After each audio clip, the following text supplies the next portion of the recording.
Former CIA operative, investigator, and author, Ben Smith has been intrigued by Roswell and UFOs for years. Investigating was at the core of my work at CIA. I went under deep cover, lived a double life to collect intel on terrorist networks, foreign spy activities, even weapons of mass destruction. Smith says this may be his most challenging mission, trying to figure out the truth about what really crashed near Roswell, New Mexico in 1947. During his investigation, Smith will work with Joe Pappalardo, a veteran journalist who specializes in aviation. My investigation really starts from this man here, Jesse Marcel Sr., the Chief of Intelligence at the 509th Bomber Group at Roswell Army Air Force Base. Jesse Marcel Sr. kept a small Army portfolio of his military records, and in it, a small journal. Jesse Marcel, the man at the center of the claim that Roswell was a cover-up, kept this journal among his most important papers. Obviously, it was very valuable to him. The question is it a key to my investigation? Some of the dates described in the journal capture 1947. It's a remarkable piece of history, and nobody really knows about it yet. You're right to be excited. If this is real, if this is an actual journal from that time, it would represent a primary source document from that era. So that's the thing that you want to go after as a researcher. I would like to take a look at what you got to see a little bit more about this diary. Let me actually bring it up on the projector here. This is the notebook here. Right away, I see a typical Army field issue notebook. So here we have a date, 1946. This entire journal comes from when he was at Roswell. Correct. Our date here, we have August 31st, 1947. About 6 weeks, 7 weeks after the U.S. Army Corps put out their infamous UFO crash at Roswell, flying disc.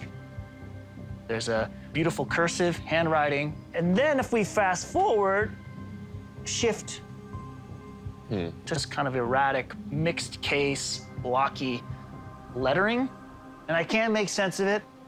A couple of things leap to mind immediately when you see a change that's this drastic. It's impossible not to notice that it's different. It's either a different person writing it or it's a same person, a different mindset. Is that by design or is that just unintentional? The content seems the same. How does the journal compare with the timeline of the incident?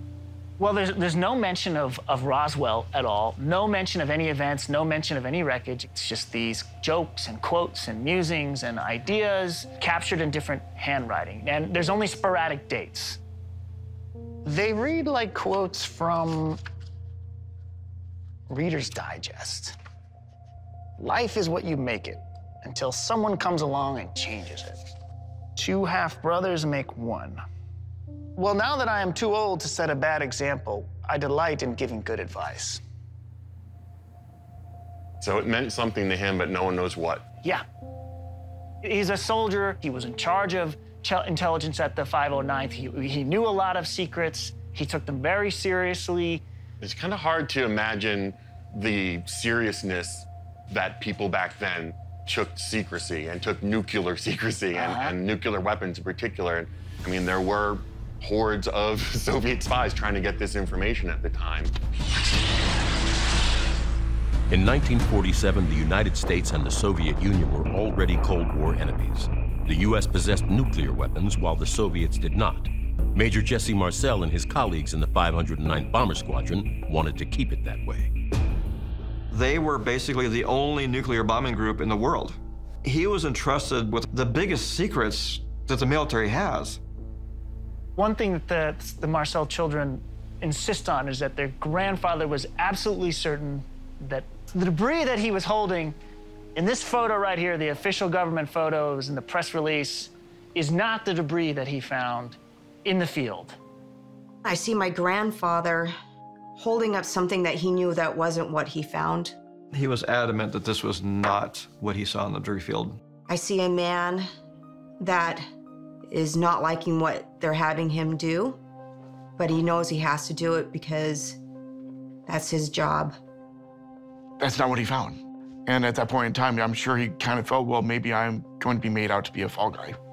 Keeping a secret is one thing, but telling a lie is another, and being the face of that lie in the newspaper could break a man like Jesse Marcel. And that could explain the difference in the journal as well. Someone under that much stress, who knows how that manifests? It's different handwriting because in a different mental state.